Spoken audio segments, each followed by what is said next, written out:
In this Wolong Fallen Dynasty review, we'll be taking a look at Team Ninja and Koei Tecmo's latest action role-playing title and tell you how it measures up against other action RPGs like Sekiro and the Nioh franchise. How long is Wolong Fallen Dynasty? How is the story? How is the build variety? How is the combat? In this video, we'll answer all those questions and more. Wolong Fallen Dynasty takes place just before the Three Kingdoms period, which is regarded as one of the bloodiest in Chinese history. The Han Dynasty is poised to fall, leaving a power vacuum resulting in struggles between warring states. The main antagonist of the game is a Taoist in black who summons demonic forces to assist him in his quest for dominance of China as he seeks the means to live forever. The Three Kingdoms is an extremely popular period of Chinese history, and no one should be surprised that Koei Tecmo chose this time and setting for Wolong, since they are well known for their Dynasty Warriors games that also take place during the same time frame, and indeed many of the characters from those games will be found here. However, as I played, I felt the story itself became convoluted, and the sheer volume of characters introduced left me confused about their motivations and actions. Those who are extremely familiar with the Three Kingdoms may have an easier time, but for me, several hours of confusion turned me off the story and left me not really caring for it whatsoever. Not only is the story told in an uninteresting manner with frequently long cutscenes that interrupt the flow of the game, but it failed to give credible motivation to characters or weave their storylines nicely. Admittedly, storytelling is not the strong suit of Koei Tecmo, and I don't think anyone is going into Wolong expecting some masterpiece of a tale, but it felt like it was bad even with low expectations. The setting itself is much better than the storytelling, thankfully, and you will see more varied environments than in Nioh, which I think is a plus to be sure. You definitely get the sense that this is a war-torn China, and Koei's experience in this department is brought forward as you would expect. The gameplay and combat of Team Ninja and Koei Tecmo games have always been their strongest aspect, and they have once again nailed that here as well. Not only is the combat engaging, fast-paced, and skill-based, but it's also extremely fun. I simply could not wait to get back into it over and over, but I'm getting ahead of myself. Wolong Fallen Dynasty retains many of the same systems of Nioh, but it also has some changes and additions to spice things up. A notable mechanic is the inclusion of the morale system, which makes enemies more or less difficult on any given mission. Not only does this reward players for exploring, since this will increase their morale, but it also makes them stronger as most spells can only be used once you reach a certain morale rank. This makes achieving higher morale an imperative for players and really changes the way you play the game. If you're struggling to defeat a boss, for example, go increase your morale first and you'll have a much easier time. Additionally, loot and spellcasting have been simplified, allowing most players to make an easier sense of how things work. That isn't to say there isn't complexity, it's just not quite as overwhelming as before in Nioh. Even with the addition of martial arts to the game, which acts sort of like weapon skills from Elden Ring, players shouldn't be overwhelmed as much, and it also provides another layer of depth to each weapon you use.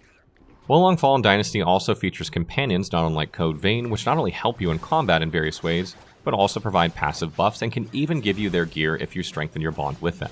Since you can use two at any given time, this allows those who are having a tough time playing solo some help, but I will say that companions seem to have terrible AI and die nearly instantly in just about every boss fight I take them into. In short, they will help you out a bit, but don't expect them to carry you through the game. There's multiplayer for that. The combat in Wolong Fallen Dynasty is sort of like a mashup of Sekiro Shadows Die Twice and Nioh. There's more of a focus on agility and speed as well as deflecting enemy attacks and retaliating, much like in Sekiro, but the game still maintains an itemization and stat system that will remind players of Nioh almost immediately. And while the spell system has been altered a bit from Nioh, I think it's by and large an improvement, and its simplification is much easier to understand. The entire premise of combat in Wolong Fallen Dynasty revolves around Spirit, which all enemies and the player have and use.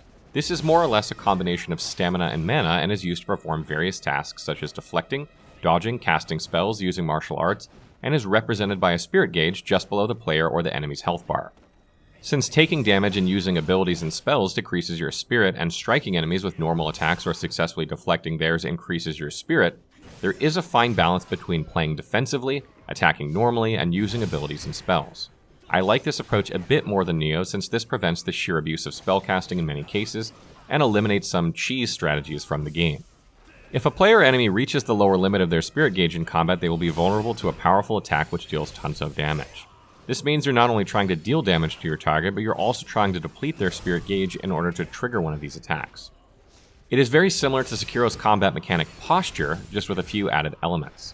There are even special red glowing attacks that if deflected at the right time will deplete tons of spirit that players must look out for in order to stay alive, but also to hasten the demise of their opponent by countering it. Unfortunately, the special attack mechanic makes many of the boss fights in Wolong extraordinarily easy, since deflecting them and countering them is more often than not the fastest path to victory regardless of your build, and players can literally just avoid attacks until these appear, counter them 3 or 4 times, and that's a wrap on just about any boss fight. Compounding this as well is the fact that the difficulty of the game is all over the place. The first boss in the tutorial took me like an hour to beat until I found a trick for a quick win, and the next 6 or 7 bosses I beat first or second try each. Most of the levels felt very easy with the exception of spots that are borderline cruel to the player, often putting them in a situation where it is nearly impossible to win. This balancing issue can break the tempo of the game, and it feels as if there is simply no steady difficulty in Wolong Fallen Dynasty. Players will find themselves rolling along wishing for more difficulty until they are screaming bloody murder for 30 minutes, only to wish for more difficulty once more immediately after. Outside of combat, the game will remind players mostly of Nioh, just more simplified. Gear upgrades are straightforward, and you can change the bonuses on your gear rather easily, making for a more streamlined experience. You'll still be able to travel around the game's missions and submissions, but again, everything has been simplified and streamlined, making the game much more friendly to players new to action RPGs or to Koei Tecmo games like Nioh. In some ways, it's best to think of Wolong Fallen Dynasty as Nioh Light, though that's probably an oversimplification, and of course the combat is a bit different and very engaging. You can still co-op in PvP with Wolong featuring invasions for those who want to make the game just a bit more challenging for others, so these things are still present as well. We were not able to engage in multiplayer during the review period, but from what we can see it works similarly to Nioh 2, so it's likely those looking for jolly co-op experiences will get their fill. This is an important breakpoint for this review, as PC and console platforms offered significantly different experiences.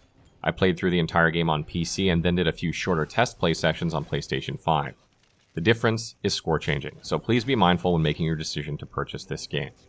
On PC, Wolong Fallen Dynasty stumbles a lot on the audio and visual front. The graphics of the game look worse than Nioh to me, and I struggle to keep a steady 60 FPS frame rate when playing on my Corsair One Pro PC at 4K on low settings, so I played most of the game at 1440p on medium, and that was much better, though there were occasional hitches or grabs as things loaded that seemed to tank the FPS for a second before recovering. I do worry about players playing on mid-range PCs and what sort of performance they will get with this game, which seems to be an issue for Koei Tecmo, as Wild Hearts had similar performance problems at launch just last month. Unfortunately, the build I played on was also not stable, and I had many crashes of the game. Mostly when trying to boot it up or close it, but sometimes in the middle of cutscenes as well, which was quite frustrating because these are generally after boss fights. This resulted in me having to complete said boss fights again since the game didn't save immediately after the fight and was waiting for the cutscene to finish. On PS5 though, the graphics are similar or on par with Nioh 2, but the frame rate is steady when playing on 4K, even with effects enabled. I did not play the full game on this platform, but I did not experience any crashes during my playtime, and it felt responsive and smooth. Audio-wise, the Japanese and Chinese voiceovers were good, the English was not, so I recommend changing the game dialogue to one of these. The sound effects are fantastic and add to the overall fast-paced and fluid combat of the game, but the music other than the menu screen was forgettable, though not terrible. The replayability of Wolong Fallen Dynasty is solid in my opinion, as there are not only various builds you can make, but you can also play cooperatively and competitively to further extend your game time hours. It takes about 30 hours or so to complete the whole game, so it's not that long of an experience compared with Nioh. However, New Game Plus does feature new gear and a higher difficulty, which was a huge part of the Nioh game, so there is that as well if you wish to keep playing. Additionally, you can respec and save builds easily as much as you want, so you can go to New Game Plus trying out a new style of play without having to make a new character. All of this is enhanced by multiplayer options, so if you're looking for co-op or PvP experiences, the replayability of this game likely goes up on this aspect alone. $59.99 USD is the current asking price for this game on Steam, which would be about right, if not slightly high, if not for the performance and stability issues of the game. Those performance issues really hold it back though, and make it hard to recommend until some patches have come through, or until the price drops 10 to 20 USD, or both. Please note that the PS5 version of the game does not seem to have these issues, so those looking to play on this platform don't have to wait for a patch, and $59.99 is the price on this platform, so it seems about right. Final thoughts. Wolong Fallen Dynasty is a game we've been following for quite some time, and in that time I've had modest expectations for the game simply because the story and setting didn't feel quite as compelling to me as the Nioh franchise. And while I feel I was right in this regard after playing through, everything else about the game met or exceeded my expectations, barring PC performance. Team Ninja seems to have gotten most of the parts right that they got in Nioh, but they also got most of the parts wrong that they did in Nioh as well. And while many mechanisms are simplified, like spells and upgrades, which I think is a step in the right direction, pretty much everything that was a pain point for me in Nioh is still there. I would have liked to see improvements to level design, color schemes, and storytelling. Though it's disappointing that the game didn't improve the studio's record, they did deliver on the most important aspects for their audience, gameplay, and combat. I don't recommend picking up this game day one on PC because of the performance and stability issues, but those looking to play on PS5 and other consoles may have a much smoother experience.